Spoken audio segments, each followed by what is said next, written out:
El método y Joaquin Phoenix son dos cosas que van de la mano y así me lo hizo saber Phedon Papamichael, director de fotografía de Walk the Line, sobre algunas cuestiones que se fueron un poco de tema, especialmente dos escenas en las que nadie sabía qué iba a hacer Joaquin Phoenix. We now return to Mira Joaquin and Contre with our latest interview. I have two directors I really kind of work with, Alexander Payne and Mangold, but with Mangold I have a very similar taste in terms of compositions and um, camera work and lighting. I mean, he's a real filmmaker in terms of, he's a visual filmmaker. He's also very good with actors and very good with casting. And we're like brothers, you know, we've done so many things together, and I really enjoy my collaboration with him. Yeah.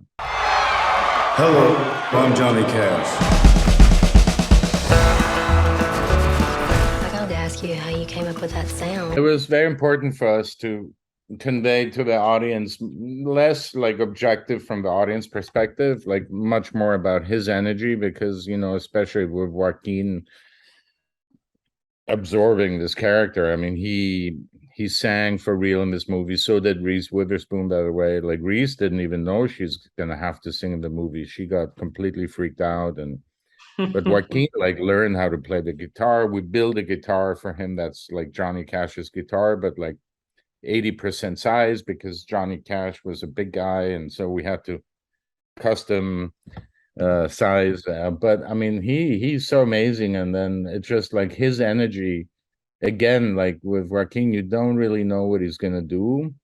So I would, when we were on stage with him, I had two great operators, David Luckenbach and Paul Sanchez, and we were kind of, again, just kind of reacting and improvising with the camera. But we definitely wanted to be, we did a lot of wide angles, which with James Mangold anyway, we like doing close-ups with wider lenses, not being removing the audience like from the physical distance.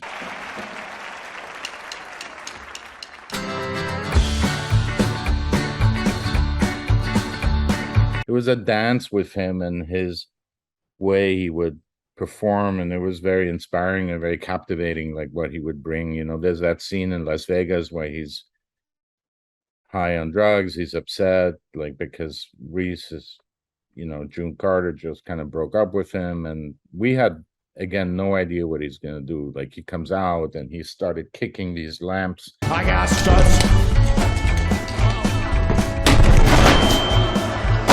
Just kicked them into the audience, you know, with little glass splinters, and like these are extras. They didn't know what's happening. So you have to be very reactive and very on the ball, like trying to capture all his movements and all these little amazing performances he gives you. There's another scene, you probably recall it if you saw it recently, where he's rips the sink out of the wall. In the toilet. I mean, that was not planned.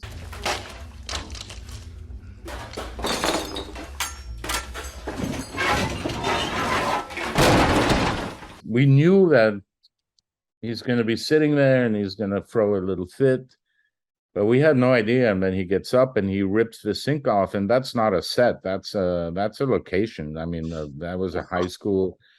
That sink has been in that wall since 1940. That's like one take. We did one take. I checked with the focus puller. I go, how was it? Did you get it? And yeah, and that was it, you know. Joaquin Phoenix, Reese Witherspoon. And what's with the black? Looks like you're going to a funeral. Maybe I am. Walk the line. Joaquin is completely method actor.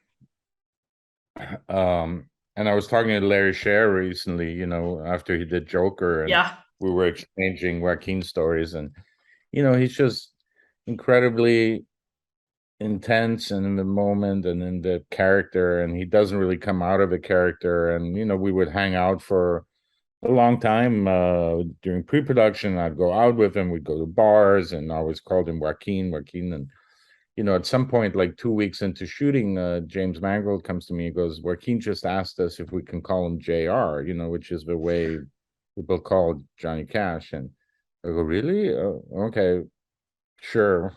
I mean, it's like if Federico, like if we were old friends and suddenly you asked me to call you Antonio, you know. So of course I still said, you know, Joaquin, can I see you on this mark? And he'd come and do it, and then I'd see him go off and he'd be like really upset at himself, like still responding, you know, Wow. that he's still responding to that name.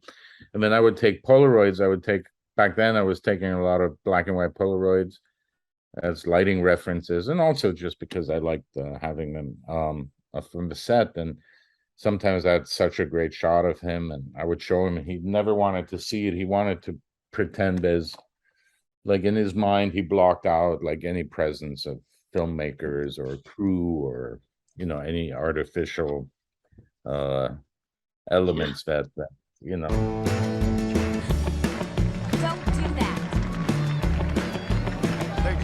And Reese, of course, is extremely professional and very prepared, and you know, so their dynamics, ironically, you know, funnily enough, they were very similar to the characters they portrayed in the film. You know, so one is, you know, professional and wants to do things right and go on tour and not do drugs and you know, not miss any performances and not cheat, and a family person. And then and so they had similar dynamics to their characters in the movie, which made it for this amazing, you know, they both got nominated for an Oscar and Reese won, and like that just made it very real. And you know, Joaquin had, you know, real emotional roller coaster he went through on this movie. And then, you know, Reese was a stabilizing influence on him, just like June Carter was for Johnny, you know. So it really worked well. I mean, that just like all the pieces and all the chemistry and all the elements really fell into a good place on that movie. I mean, we knew it's something special, you know. Yeah. Tell me you don't love me. I don't love you. Liar. And the flame